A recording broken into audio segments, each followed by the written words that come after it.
Boa noite, boa tarde, bom dia, não sei que horário vocês estão assistindo essa aula para os nonos anos. Nenhuma novidade, né, gente? Nós continuamos esperando, aguardando a volta às aulas, se é que elas vão ainda acontecer esse ano. Eu continuo aguardando as atividades de vocês. Algumas chegam, outras não, né? E se as aulas estiverem voltando em breve, o que a gente vai fazer, né? Mas eu digo que eu não vou ter dó não, viu? Se nós voltarmos, eu vou querer todas essas atividades no dia certo. Mas, enfim, né? Ah, a gente vai caminhando enquanto a gente pode, enquanto a gente tá no meio dessa tristeza aí, né? Cada vez pior de da pandemia, algo que a gente jamais imaginava que poderia acontecer, né? Pelo menos não nessa nesse tamanho, né? Nessa amplitude. A gente já tá mais de 100 mil mortos, né? Hoje chegamos, batemos essa marca horrorosa, triste, absurda. E isso em 5 meses, né? E mais de 1.000 pessoas morrendo por dia, uma coisa triste, né? Mas a gente tem que seguir a vida, né, pessoal? Vamos lá. Aula de hoje para os nonos anos. Vamos falar sobre. Terminar de falar sobre Juscelino Kubitschek, né? Na verdade, vamos falar um pouquinho de Brasília especificamente. E depois eu quero falar do Jânio Quadros, que é o assunto dessa semana que está no texto de vocês, tá? Bom, semana passada, então, retrasada, na verdade, né? Depende também de quando que vocês estão assistindo essas aulas, mas eu falei sobre o JK, os 50 anos em 5, né? Se vocês forem lembrar o slogan dele, de querer avançar o Brasil 50, ao equivalente de 50 anos em 5, porque 5, porque 5 anos era o mandato da presidência na época. Então, ele tinha 5 anos para, segundo ele, né, de acordo com ele, fazer o Brasil avançar 50 anos. Bom, falei um pouquinho sobre como a economia mudou, né? Como a gente tinha novos queridinhos da população brasileira, eletrodomésticos para dona de casa, a televisão finalmente está aí, né? Bombando, as séries de Hollywood estão começando a ser produzidas e estão chegando aqui, o pessoal tá mesmo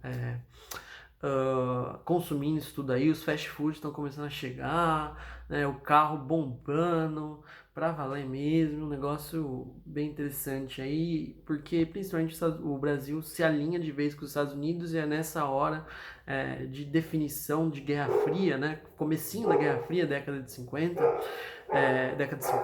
60, né, que foram o período do governo do Kubitschek, que começa em 56 acaba em 61, então dá para dizer que foi década de 50 e década de 60, que é o comecinho da Guerra Fria, né?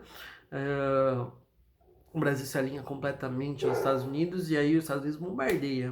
É série de TV, é fast food, é Coca-Cola. Coca-Cola já tinha antes, mas né, é os eletrodomésticos todos, é carro e marca americana e a GM, né?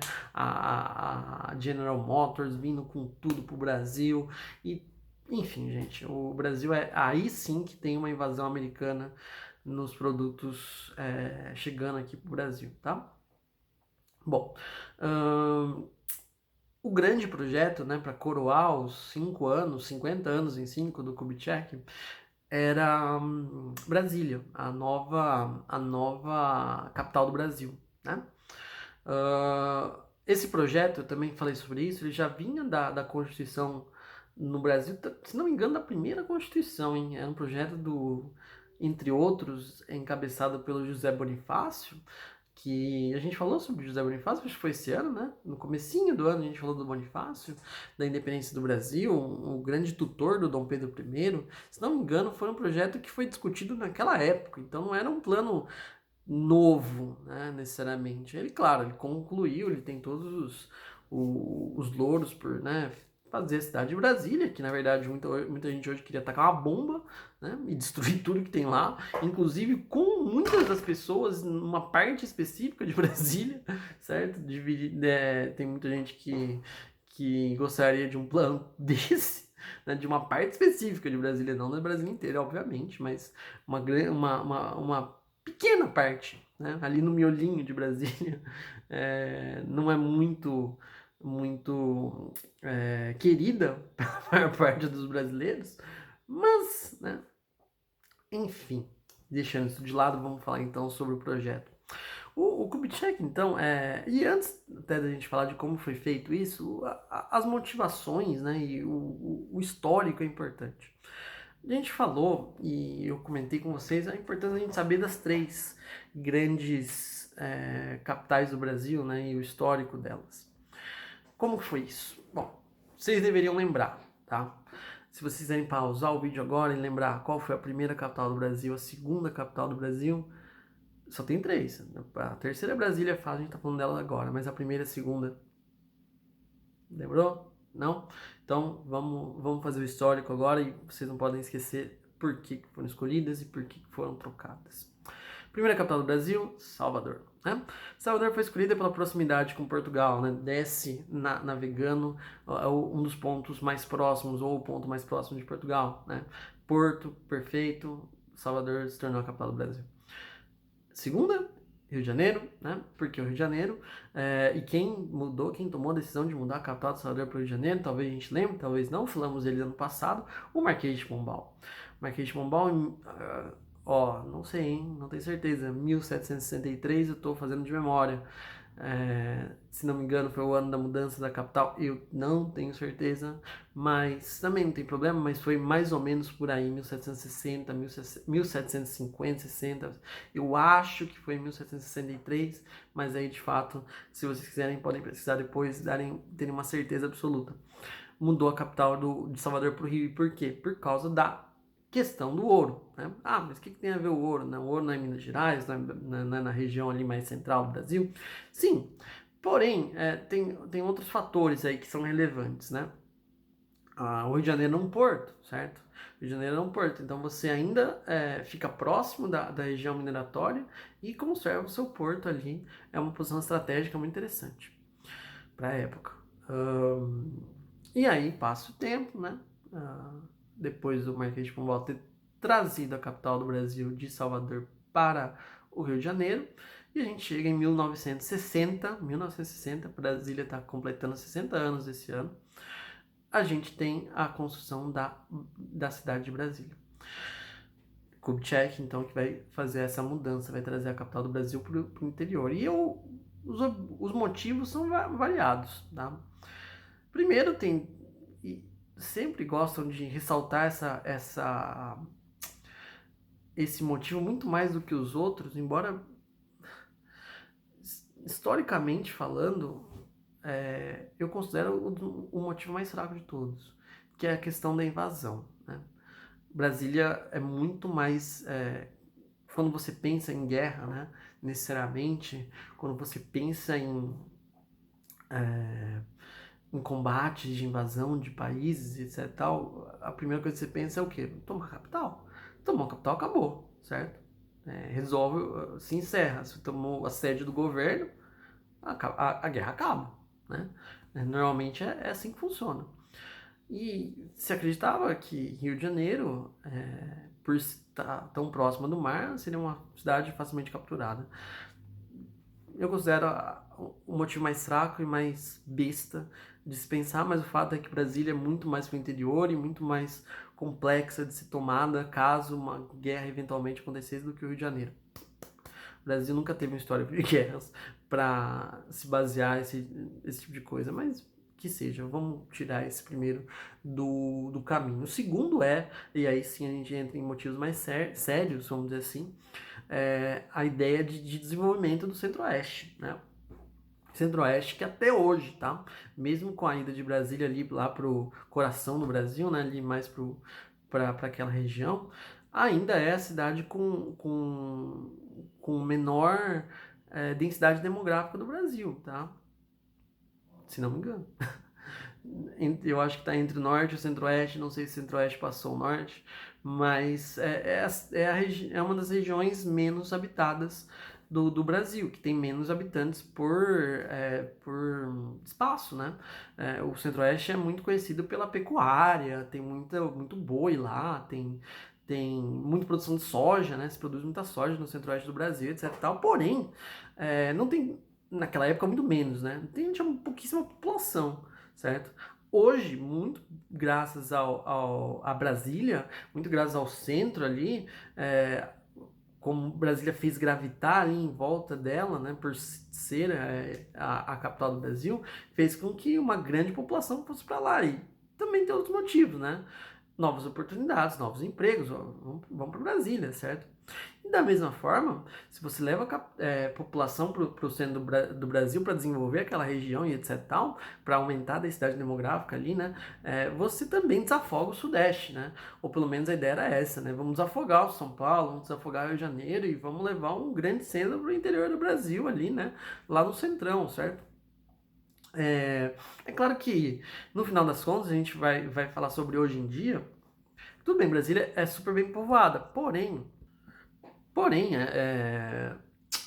Rio de Janeiro e São Paulo continuam sendo cidades com uma população gigantesca, né? Então, ajudou, né? Mas dizer que desafogou o Sudeste com relação a Brasília, né? E a população ali começou a ser mais equilibrada, isso não aconteceu, tá? O Sudeste continuou concentrando o maior número de população do país, né? Mas a ideia foi interessante. Tá?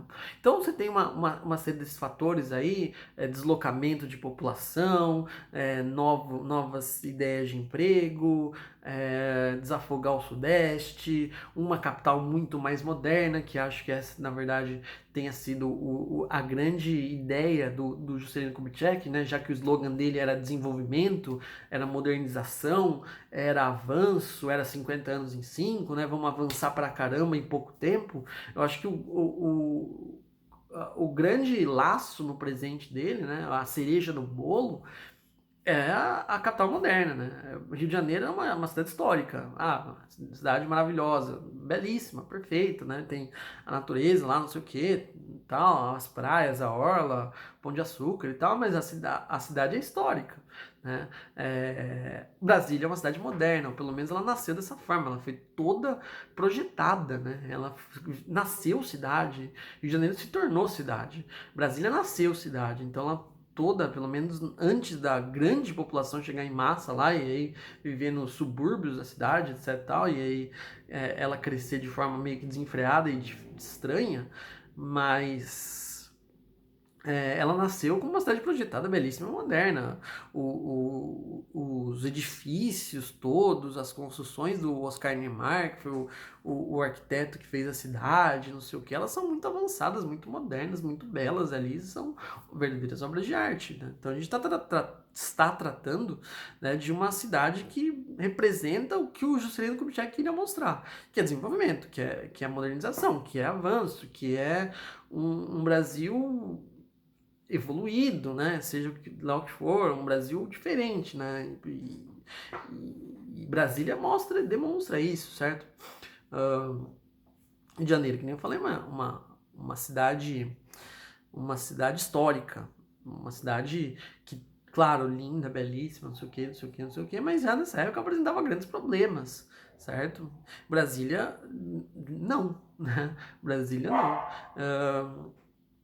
Rio de Janeiro passou por revoltas, como a revolta da vacina, Rio de Janeiro já estava crescendo com os problemas das favelas e não sei o quê, e problemas sociais, não sei das quantas. E é claro que os governantes, quando falam, quando pensam nesses problemas, eles não pensam em resolver esses problemas, né? Nenhum governante pensa em resolver o problema de ninguém, pelo menos no Brasil. Eles pensam em se afastar desses problemas. Então, viu o pobre perto, o cara foi embora, certo? Então, o Juscelino Kubitschek, não vou ficar perto desse tipo de gente que eu vou embora, né? É assim que governantes brasileiros pensam, né? Tudo bem que não foi, talvez, né? Talvez essa crítica específica seja um pouco pesada para o Juscelino Kubitschek naquele momento, mas eu não tenho dúvida que isso foi um dos pensamentos dele. certo?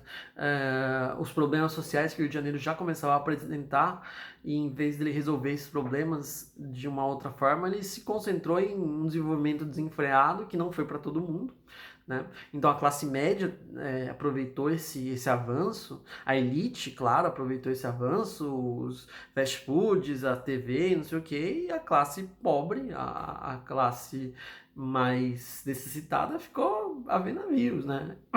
A diferença social só aumentou. E o Rio de Janeiro continuou com seus problemas, certo? E agora ainda perdeu a capital para Brasília. Bom, o projeto do Juscelino concluído, muita gente vai perder muita coisa, tá?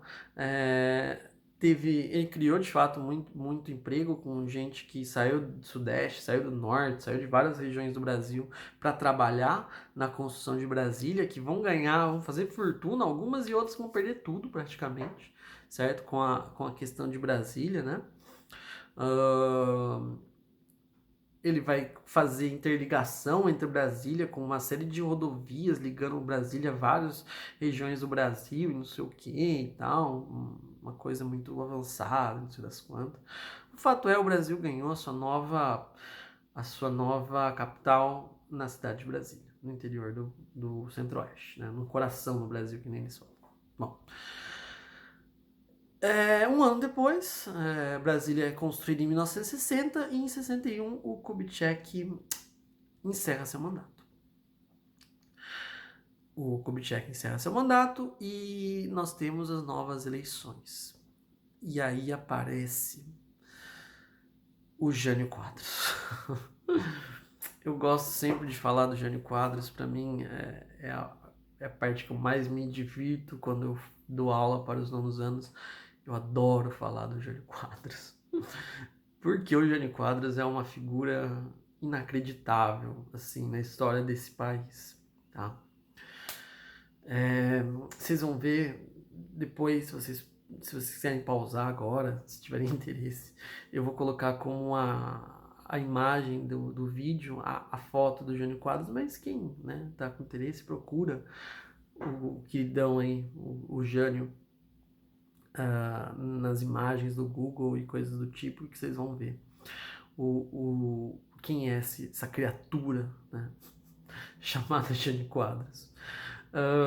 Bom, eu sempre falo que eu considero o Jânio Quadros um grande furacão na política brasileira, porque ele veio com tudo e ele sumiu com tudo também, né? De uma forma, assim, estratosférica, rapidíssima, um salto, assim, absurdo, um fenômeno, tá?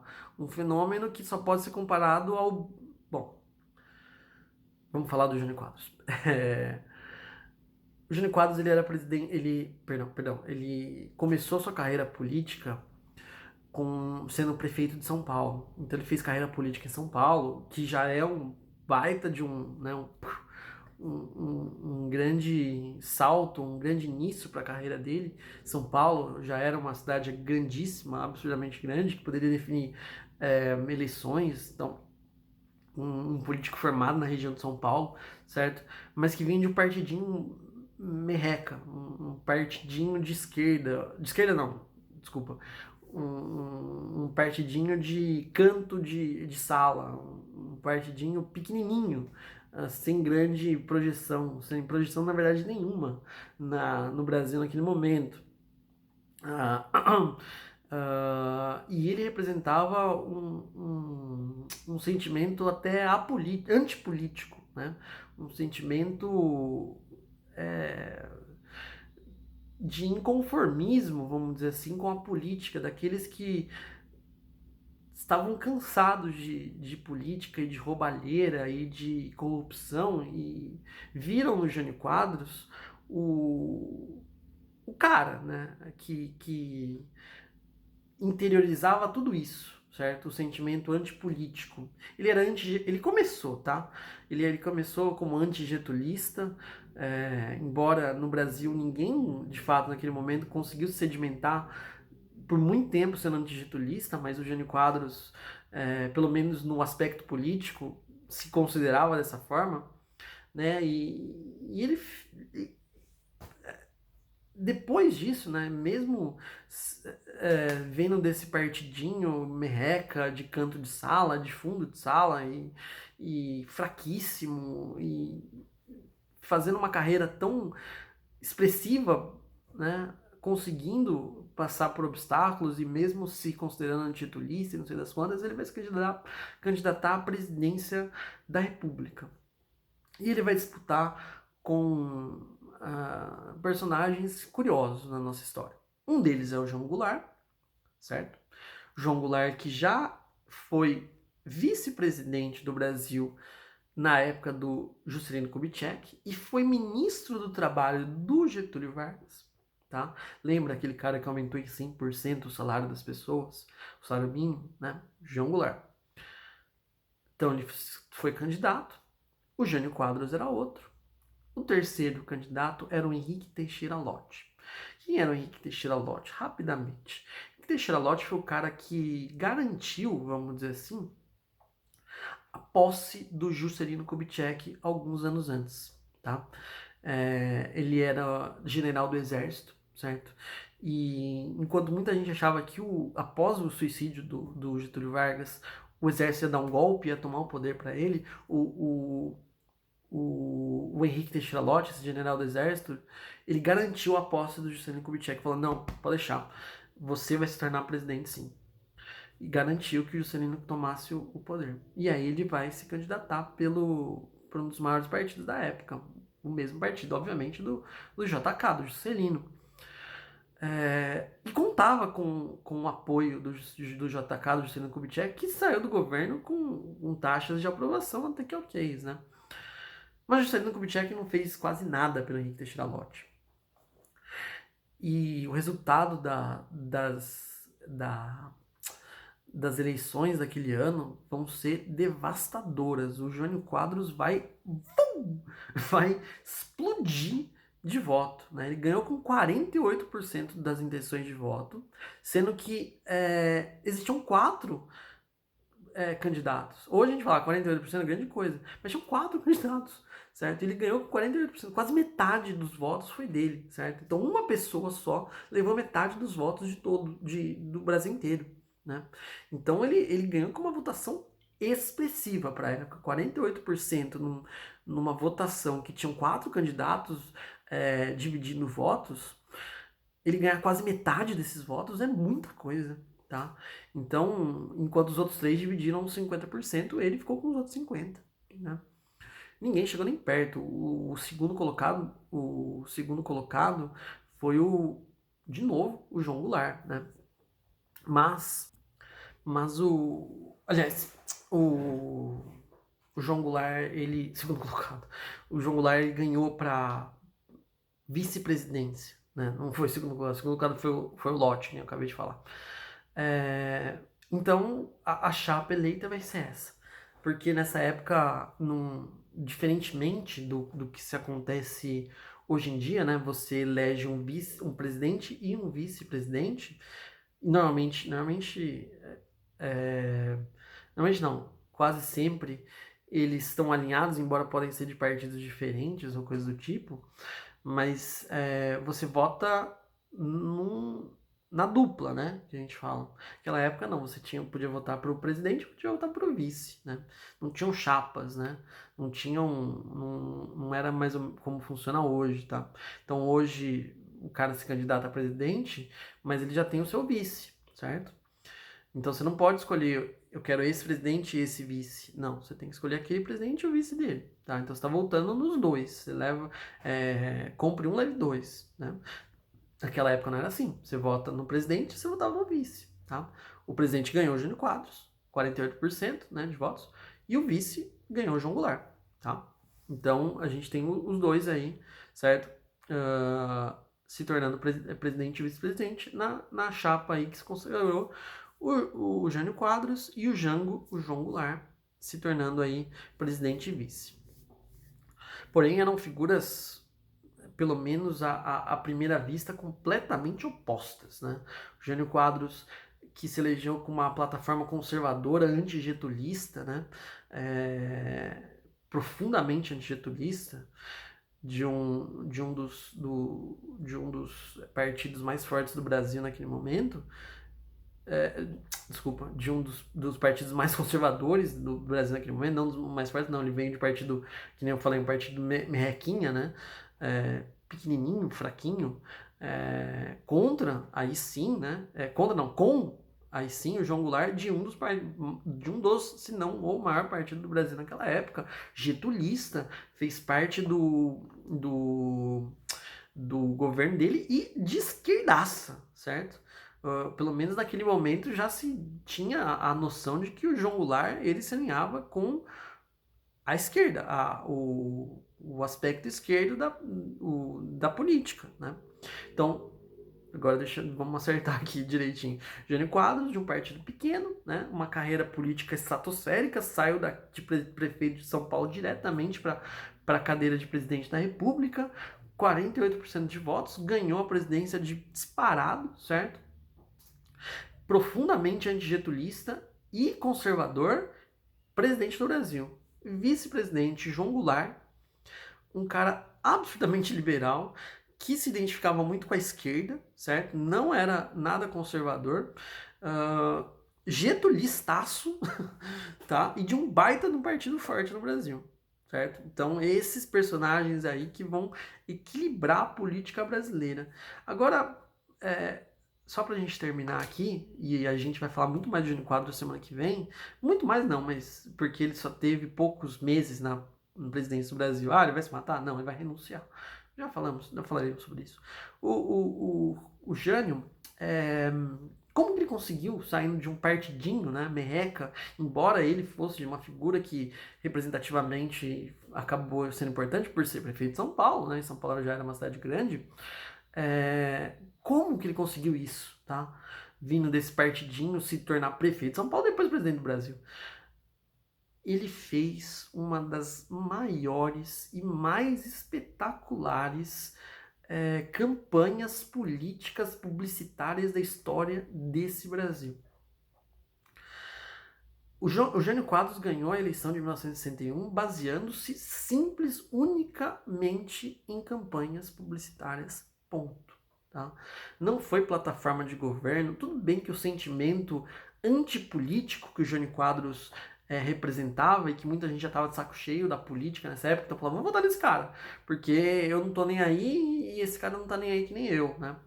Mas eu garantiria para vocês dizendo que o Jânio Quadros representava muito mais do que isso, mas como que a política estava se tornando naquele momento um circo, e como ela é até hoje, tá? O Jânio Quadros ele se elegeu